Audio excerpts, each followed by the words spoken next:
السلام عليكم ورحمة الله تعالى وبركاته. معكم عزيز سليماني، وكيل ومرشد عقاري وخبير في التسويق العقاري من قناة سليماني ايمو اكسبير. اليوم جيناكم بواحد العرض عقاري مميز بزاف اللي هو كما كنشوفوا شقة محفظة بحي شمس المدينة بمدينة بسليمان. مساحة ديالو 61 متر مربع، موجودة بالطابق الثاني، وكاين فيها المصعد لاسانسور باش ترتاحوا في الصعود والهبوط. هاد الشقة هادي كتمتاز بواجهتين كتوصلها الشمس طيلة النهار، وهذا الشيء كيعطيها إضاءة طبيعية رائعة وجو دافئ ومريح في كل فصول العام.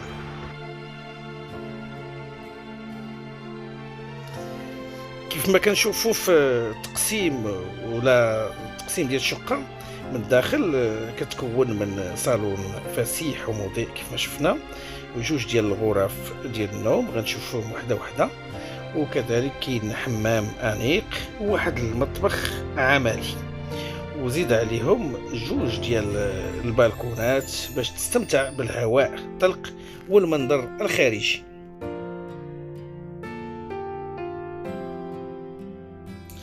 والجميل في هذه الشقة هذا هو التقسيم الهندسي ديالها الذكي، اللي كيخلي المساحة الحقيقية كتحس بها أكثر من 80 أو 90 متر مربع، وهذا كيعطيكم واحد الإحساس بالراحة والاتساع.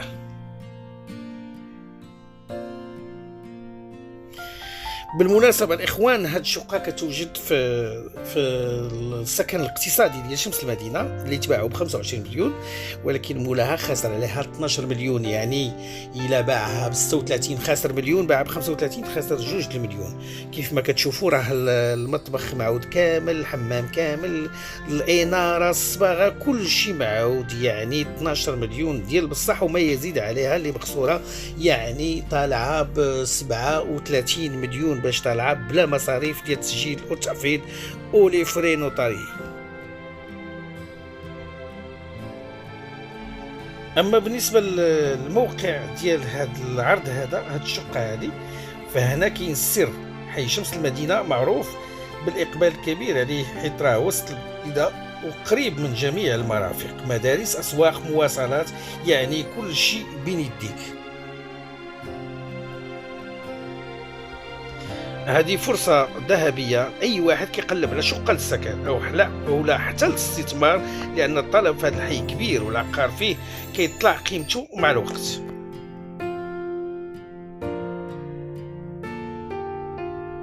بالنسبة للثمن الإخوان، كما تعودناكم دائما، الثمن ديال البيع راه هو 35 مليون. يعني هذا الثمن راه قل من ثمن السوق ب2 المليون، ثمن 35 مليون سنتيم مغربية،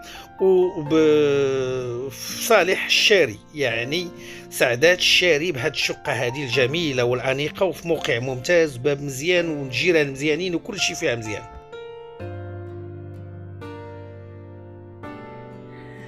إذا ما تفوتوش فرصة، وتواصلوا معنا دابا على الرقم الظاهر على الشاشة، ونزوروا الشقة ونوريكم جميع التفاصيل عن قرب. معكم دائما عزيز سليماني في خدمتكم دائما. تلقاو العقار اللي كيلائمكم، دائما غادي تلقاو العقار اللي كيلائمكم، ونفذوا جميع الطلبات ديالكم والاحتياجات ديالكم والاستفسارات ديالكم، سواء في البادية أو في المدينة. واخا حنا عندنا تركيز أكثر بمدينة بسليمان في المجال القروي، ولكن كاينين طلبات اليوم على داخل المدينة، فنحن رهن إشارتكم. إلى اللقاء، إلى فرصة عقارية قادمة بحول الله. تحياتي للجميع.